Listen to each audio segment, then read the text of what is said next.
Bueno, muchas gracias por esta actividad que nos trae de vuelta a la facultad, ¿no? Es la primera vez, o sea, fueron las elecciones, pero así, para hacer tareas más académicas es la vuelta, así que estoy muy contenta, un poco emocionada de estar acá. Y un poco emocionada porque estaba pensando que en las jornadas de sociología anterior estábamos con Susana Checa y con Alcira acá mismo, ¿no? Entonces es como muy movilizante. Bueno, Hugo habló de posta, ¿no? Y esto tiene esta idea de la posta, y lo que yo traje tiene que ver con la materialidad propia de la posta, porque quiero hablar de testigos, ¿no? De testigos, de ese pase del testigo que implica justamente la posta. Y quería decir algo, traer una cita muy cortita de una entrevista que le hicieron en el año 2002 a una militante, en ese momento una militante feminista muy activa, que falleció unos años después de esa entrevista, que era Aide Virgin. Aide Virgin era una militante política de izquierda en los años 70 que tuvo que exiliarse, pasó un largo exilio en varios países y terminó su exilio en México y volvió a Argentina sobre finales de la dictadura. Cuando vuelve a Argentina, ella se dedica fuertemente, a partir de su experiencia mexicana, a trabajar lo que en ese momento conocíamos y llamábamos temas de mujeres.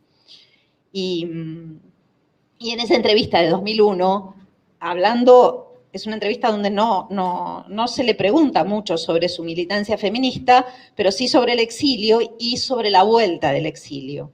Y ella, con una sonrisa, casi riéndose, cuenta que en ese momento le preguntaban todo el tiempo, ¿por qué te dedicas a eso? ¿No? ¿Qué haces ahí? ¿Qué haces en esos lugares que estás ahora? Y ella se ríe y dice que se corría el rumor en esos años de que Aide había abandonado la política. Aide había abandonado la política, se decía, y lo que estaba haciendo Aide en ese momento era fundar algunas de las grandes agrupaciones feministas de ese momento y preparar para presentar, por ejemplo, los dos primeros proyectos de ley que tenían que ver con temas, repito, entre comillas de nuevo, de mujeres, que se presentaron, que son los dos primeros proyectos de ley que se presentan por ventanilla el primer día de la democracia cuando asume Alfonsín.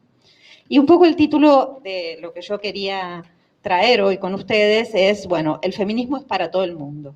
Porque en un momento como el de hoy, ¿no? Donde la masividad del feminismo abre la posibilidad de pensar efectivamente en que el feminismo es para todo el mundo, me gustaba, ¿no? Pensar un poco en estos testigos, en estas testigos de los feminismos de los tiempos anteriores, y pensar que en el atravesamiento fuerte generacional que tenemos ahora del feminismo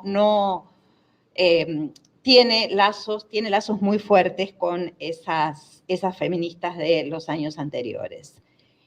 La masividad siempre nos coloca ante una encrucijada, ¿no? Por lo menos una encrucijada para el pensamiento.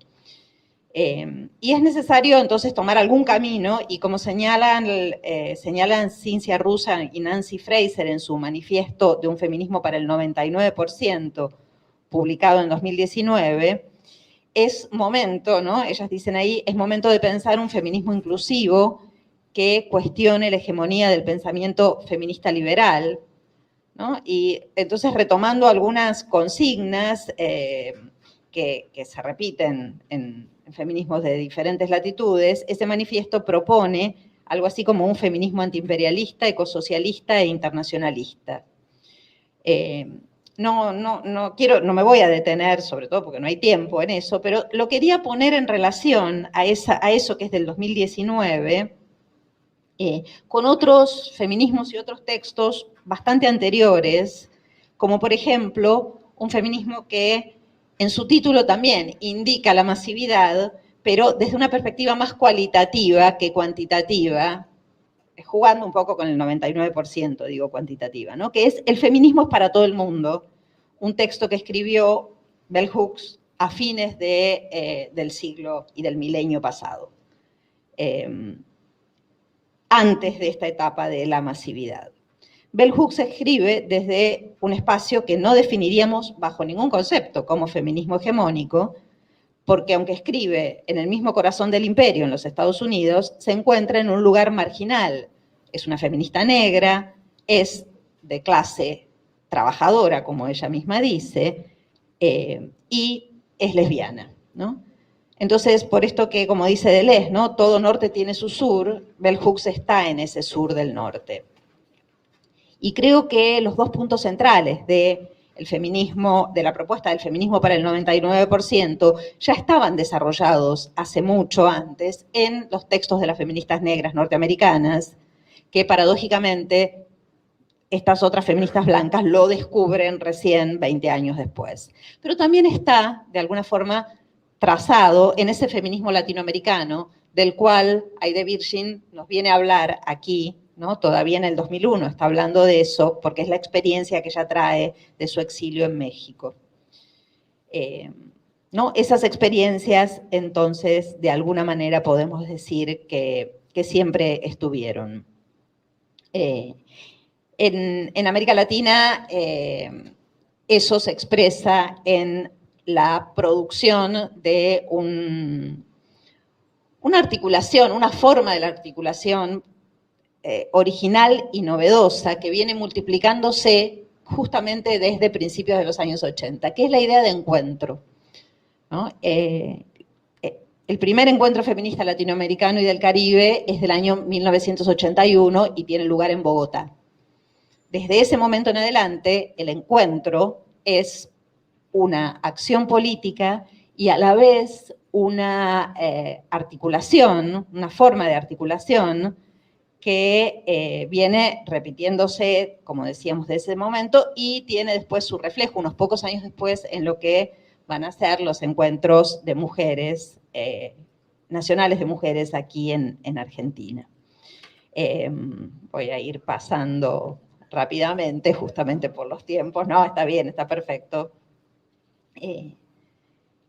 Bueno, y entonces voy a esto de los testigos, tomando ya el final de lo que quería compartir, que es que hace muy poquito tiempo, en una entrevista que le hicieron a Nora Cortiñas, le preguntan: Nora, ¿usted es feminista? Porque Nora participó desde el primer Encuentro Nacional de Mujeres y dentro de esos encuentros iba, por ejemplo, a los talleres de sexualidad. Iba a hacer lo que tenía que hacer, que era llevar las consignas del movimiento de derechos humanos y después se iba a los talleres de sexualidad. Y ella responde: sí, ahora sí, antes no. Antes no era y no entendía qué significaba. Yo vivía en mi hogar de machistas y como estaba rodeada de gente que criticaba el feminismo, no entendía qué era ser feminista. Hasta que se llevaron a mi hijo y empecé a salir a la calle. Empecé a tener amigas del feminismo que me fueron explicando que ya no era como yo pensaba y empecé a entender que yo además de deberes tenía derechos. Y ese fue el primer paso. Y luego, bueno, soy moderada porque no podés ser feminista de golpe, ¿no? Esa fórmula, ¿no? Antes no, y ahora sí, en su determinación, imprime un sentido a toda la respuesta. ¿En qué momento situamos ese antes? Ella aclara, ¿no?, que vivía en un lugar de machistas, de personas que criticaban al feminismo. Después se llevaron a su hijo, ¿no? Habla de derechos y deberes, pero sobre todo habla de amigas. Entre el antes no y el ahora sí, hay varias décadas que se presentan, bueno, condensadas en lo que ella cuenta, ¿no?, en ese momento. Pero son décadas, son nuestras décadas, son estas décadas de los 80 hasta ahora. Sin embargo, esa apariencia se desvanece, ¿no? Porque ya no parece condensado cuando dice hay que dar pasos, ¿no? Hay que hacer, es un hacer. Y yo creo que la vitalidad crítica del feminismo tiene que ver con, por un lado, la rigurosidad con la que asume sus tensiones, pero también con cierta inestabilidad en el menú de intervenciones que ofrece y que le permite poner en diálogo, casi nunca de modo armónico, el activismo y la militancia social con la intervención teórica y la práctica académica. Y creo que esto es para todo el mundo, porque el feminismo no es una doctrina, aunque produce teorías, sino también, al mismo tiempo que produce las teorías, una práctica que se produce en la calle, en la plaza, en las casas, en las camas y en las aulas. Muchas gracias.